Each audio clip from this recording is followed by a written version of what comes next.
Красиво убранный зал, длинные столы – все готово для приема гостей. На праздничный ифтар для разговения мусульманы приезжают целыми семьями со всех районов Симферополя. Положительные эмоции, то есть мусульмане все вместе собираются, и это сплочает больше мусульман.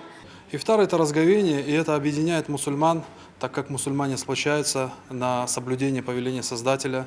И это приносит пользу как и для мусульман, так и для общества в общем. Прямо у входа столик с духовной литературой. Ифтар в святой месяц Рамадан прежде всего религиозный ритуал, где принято молиться, размышлять о высоком, разговаривать не о насущных делах, а о духовных. Пост для мусульманина – это не только отказ от еды и питья в течение дня, но это прежде всего и духовное развитие, когда человек воздерживается от всего греховного, он следит за своим сердцем, следит за своим языком, он старается развиваться духовно. То есть это благоприятное время для работы над собой. Работать над собой и разбираться в основах веры нужно с раннего детства. Вера – это крепкое убеждение в сердце, вечное существование Аллаха Всевышнего до создания всего. Никому нельзя поклоняться, кроме Него. Поэтому подрастающее поколение активно приобщается к вере своих родителей и знает практически все про соблюдение поста и ифтара. Делают ифтар финиками или водой, 3 глотками. А ты Так его они держишь? открывают. Да, я держу. Сколько уже? Уже последний месяц, это последний месяц, который я держу. Уже 3 года уже держал, что ли. Ифтар традиционно начинается после захода солнца с чтения молитв.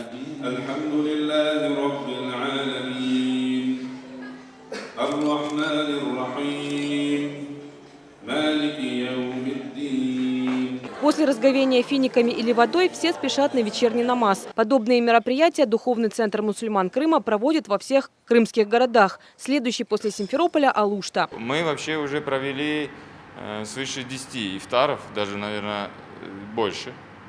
Насколько я понимаю, 10 ифтаров мы уже провели, то есть по разным городам в разное время. Просто на Симферополь попало именно в это время.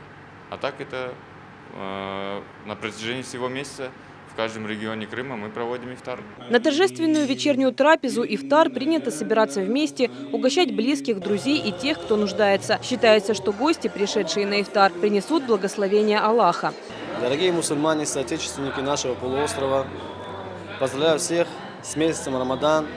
Просим Создателя, чтобы Создатель принял наши благие дела. Желаю вам, вашим семьям счастья, благополучия, любви, мира. И просим Создателя, чтобы нам дал силы больше совершать для развития нашего государства. Марина Павлова, Андрей Катеруша, служба новостей ИТВ.